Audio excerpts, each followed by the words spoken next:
Hello students. So in the last lecture of this part 1 of this chapter, we have discussed about the ascent of saps, its introduction, the definition, then the different types of pathway, and some evidence which proves that xylem is the main source of water flow. So today we will discuss about the mechanism of the ascent of sap. So basically there are many tall trees like Californian square and Australian eucalyptus and many other Indian also plants are there, which possesses height more than 90 meters, where water moves rapidly up to the top of these trees against the force of gravity and frictions. So as atmospheric pressure is not sufficient to push the water column up to a height of this 90 meters as we say, or more than that, so must be another driving force responsible to push or to pull the water column in xylem vessels and tracheids in all tall trees. So several theories have been put forth to explain the phenomenon of ascent of sap. So accordingly, we will discuss about some mechanisms of ascent of sap. There are two basic mechanisms is been given by various scientists, that is the vital theory and the second is the physical force theory. So in the vital theory, so it is the upward movement of water or ascent of sap takes place due to xylem cells.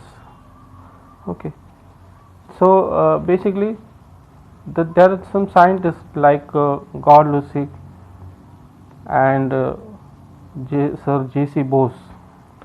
They put forth their theories to explain the mechanism of ascent of cells. That is the chambering or relay pump theory by Lucy, whereas Bose pulsation theory by Sir J.C. Bose. Okay. The second method, that is the physical force theory. So in this, ascent of sap is due to some physical force, and the living nature of the cells is not responsible for the ascent of saps. That means that they consider that the dead cells of plants are responsible for the ascent of sap. Okay. So in this there are various methods are being taken, that is a capillary force theory is that imbibition theory is that atmospheric pressure theory, and the cohesion tension theory or which also says the Dixon and Joly theory or transpiration pull theory. So today we will discuss about the basic thing, that is the transpiration pull theory, that is known as a cohesion tension theory. So this method was widely accepted by all the scientists, and it was known as the cohesion hypothesis or transpiration pull theory. So this theory was proposed by Dixon and the Joly in 1894, and this was supported by the Renner in 1915 and Leavitt in 1969.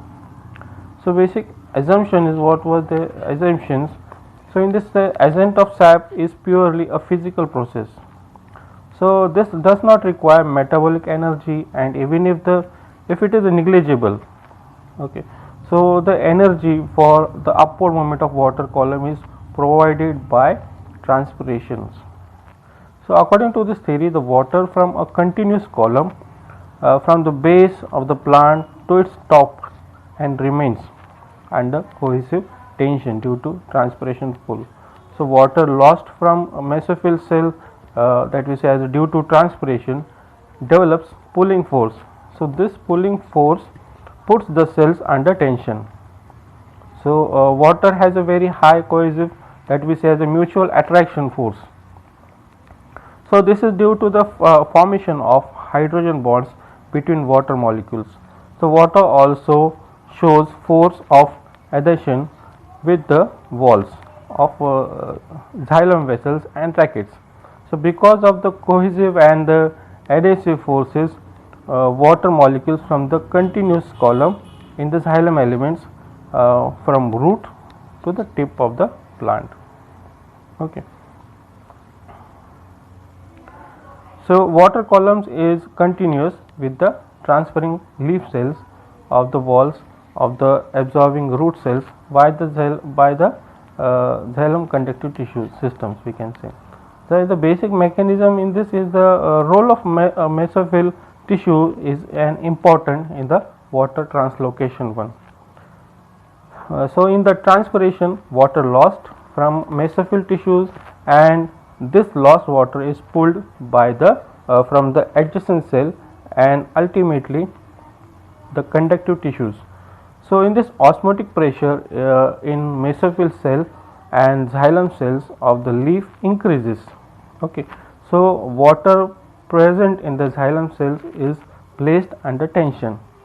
So, this tension is ultimately transmitted to the root through the stem of the tracheids. Okay. So, this water columns moves upwardly by mass flow or due to transpiration pull, and simultaneously the process of ascent of sap is accomplished. Okay. So, this is the basic theory of this. Now, some evidence has been given. Now, in this picture you can see some evidence is there which has been supported by several experimental observations. So, first there is a magnitude of the cohesion force of water is up to 350 atmosphere. Okay, this is the basic thing. It is more than enough for a tallest tree to absorb the water. So, some researchers or some scientists have recorded osmotic pressure of the mesophyll cell up to 20 atmospheres. So, this is quite sufficient for the ascent of sap even in the tall trees. Okay. So, the first is that the experiment of evaporation through porous supported this theory. So, in the second picture you can see it. So, in this experiment the porous pot was placed on the top of the continuous water column and its water was subjected to the evaporation. Okay. It was observed that water column was not broken due to cohesive property of water as long as the evaporation continued.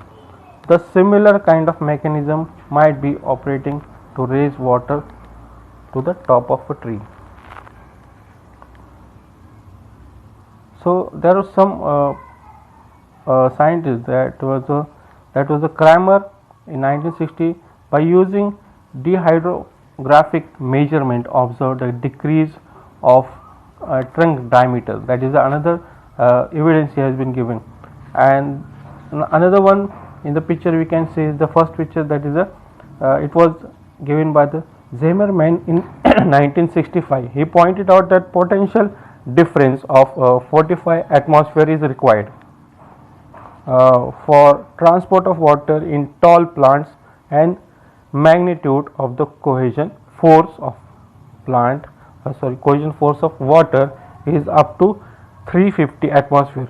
That has been recorded first only. So, this water potential difference is sufficient to raise water in any tall plant.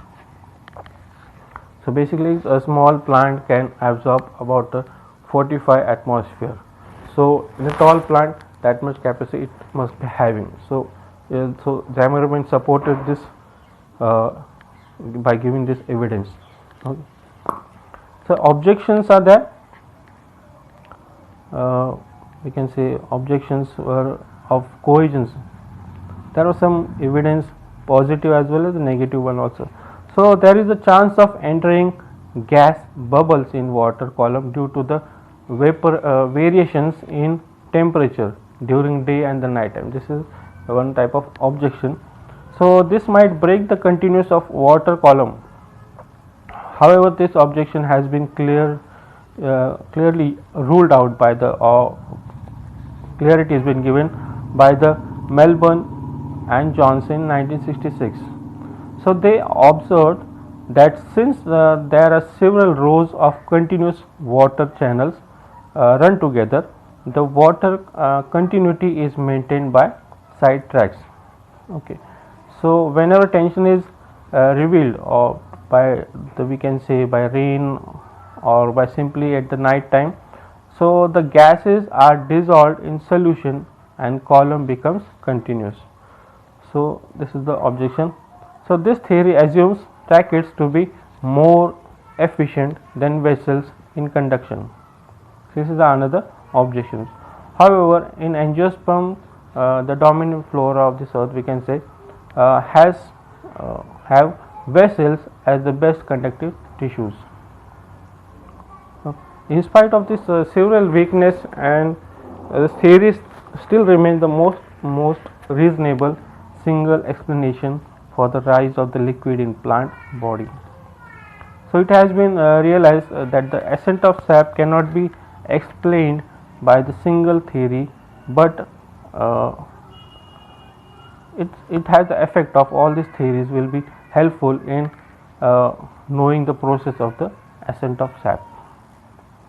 So thank you very much.